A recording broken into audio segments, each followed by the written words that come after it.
كتاب أنزلناه إليك مبارك ليدبروا آياته وليتذكر أولو الألباب.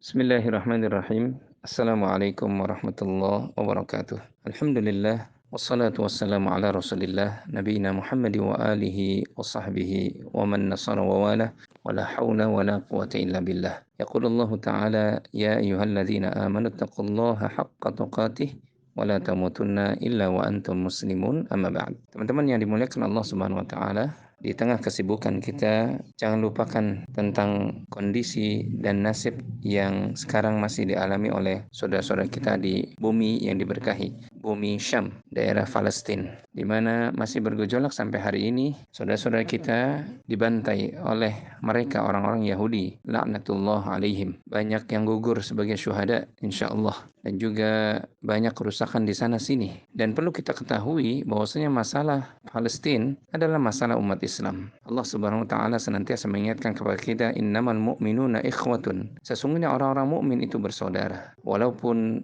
berjarak ratusan kilometer, terbedakan dari warna kulit ataupun terbedakan dari satu wilayah dengan wilayah yang lainnya, tapi muslim mukmin dimanapun dia berada adalah saudara. Maka apa yang menimpa saudara-saudara kita di Palestina pada hakikatnya sedang kita rasakan juga. Dan Nabi kita SAW telah mengatakan bahwasanya mukmin yang satu dengan mukmin yang lainnya seperti kal jasadil wahid, seperti tubuh yang satu. Apabila satu anggota tubuhnya merasakan sakit, maka yang lainnya pun ikut merasakan sakit. Harusnya begitu kita terhadap saudara kita yang terjadi di Palestina sekarang ini. Maka kita perlu ketahui bahwasanya banyak riwayat yang menyebutkan tentang keutamaan negeri Palestina ini. Di antaranya yang pertama, bahwasanya di sana di Palestina ada yang namanya Masjidil Aqsa. Dan dalam hadis yang diriwayatkan oleh Imam Bukhari dan Muslim, bahwasanya Masjidil Aqsa adalah masjid yang tertua kedua yang dibangun setelah Masjidil Haram. Sahabat Nabi yang mulia Abu Dzar Al-Ghifari radhiyallahu taala anhu pernah bertanya kepada Nabi, "Ya Rasulullah, masjid apakah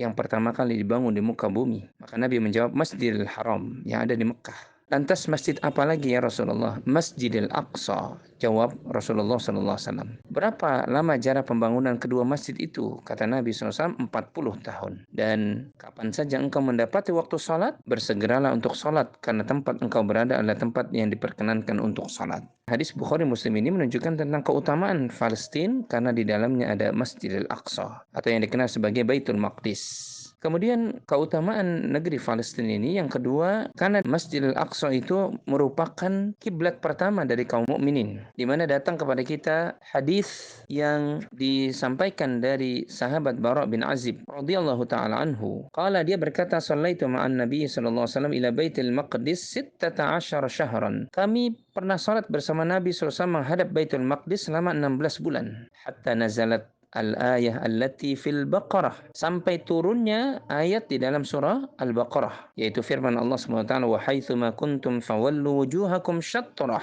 fanazalat ba'dama shalla an-nabiy sallallahu alaihi wasallam fantalaqa rajulun minal qaum famarra binasin minal ansar wa hum yusalluna fahaddatsahum fawallaw wujuhahum qibala al-bait. Kata Abu Dzar, ketika turun surat Al-Baqarah ayat yang ke-144 ini, kata Allah, di mana saja kalian berada, maka hadapkanlah wajah kalian ke arahnya, yaitu Masjidil Haram. Maka ayat ini turun setelah Nabi SAW selesai sholat. Maka ketika itu seorang sahabat Ansar yang sholat bersama Nabi berjalan dan melewati segolongan kaum Ansar yang tengah sholat. Sahabat itu memberitahukan kepada mereka tentang perubahan arah kiblat. Maka mereka yang sholat berbalik menghadap arah Masjidil Haram, yang tadinya sedang sholat menghadap Baitul Maqdis. Hadis ini, sebagaimana diriwayatkan oleh Imam Bukhari dan Muslim, mengisyaratkan kepada kita bahwasanya kemuliaan Palestina karena di dalamnya ada Masjidil Aqsa dan dia merupakan kiblat yang pertama bagi kaum muslimin. Ingat teman-teman, kiblat pertama kita yang Nabi dan kaum muslimin salat menghadapnya selama 16 bulan adalah Baitul Maqdis.